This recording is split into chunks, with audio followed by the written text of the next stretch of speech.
Guys, so for today's video po ay tuturo ko sa inyo kung paano i-retrieve sa GCash natin yung mga past transaction natin. Halimbawa, may binayaran ka at nakalimutan mong i-screenshot. So, paano ba natin yun malalaman? Okay? Nakalimutan mong i-screenshot yung resibo. Okay? So, tuturo ko sa inyo kung paano ba yun i-retrieve. Huwag natin patagalin. Let's go. Okay guys, so i-open natin ang ating GCash.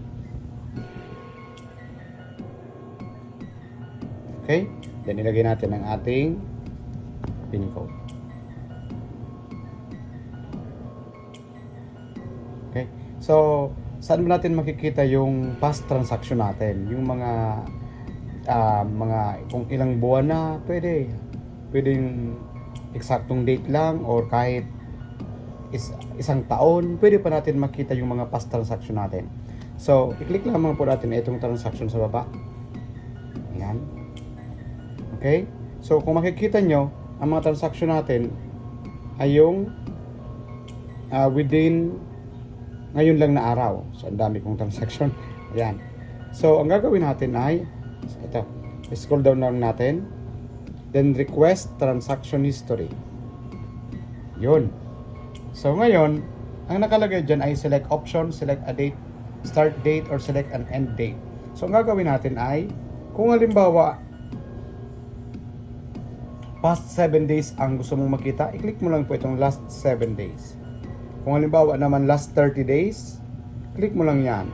Last 60 days, yung dalawang buwan, pwede naman. O kung gusto mo, i-custom mo na lang at ikaw ang maglalagay kung anong date ang gusto mong i-retrieve. Okay? Then halimbawa ito naman, select a start date.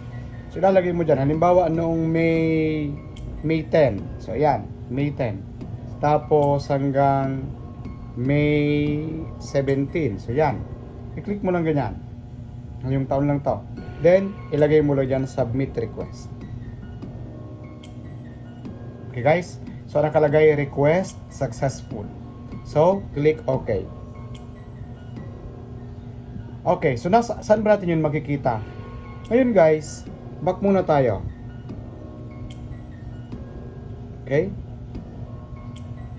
So ngayon, punta tayo sa ating email. Okay?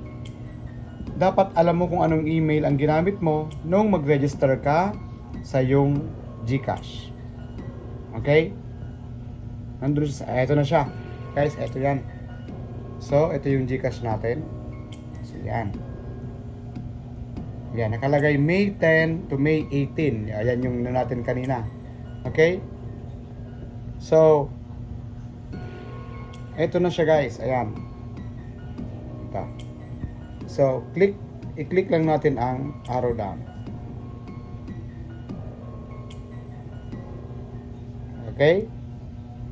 So, kung nakita nyo guys, eto na siya. May check na siya. So, ayan na. So, eto na siya. Ito. Click natin yan. Okay, so paano ba natin siya i-open? So, yan lang. Bahala kung paano mo siya i-open. Ako, gagamitin ko yung Word. So, yun. Okay, skip add. Ayan guys. So, ngayon guys, may nakalagay na decrypt. Para ma-retrieve mo yan, ilalagay mo po dyan yung surname, yung apelyido mo na ginamit mo pag open ng GCash account mo. Okay? So, i-type lang natin dyan yung apelyido mo sa pag-open ng GCash. Okay? At yung last 4-digit number ng yung GCash account. Okay? Yung last digit number sa pag-open ng account. So, yan. Yan na guys. Okay? So, ayan na po guys. Ayan na. So, ito na yung mga transaction natin. Simula May 10. Ayan guys. Ayan na yung transaction natin hanggang May 15. Ayan o. So yan, hanggang May 18. Okay? So, ganyan lamang po guys. Sana ay nakatulong ako kahit papano. Thank you and God bless.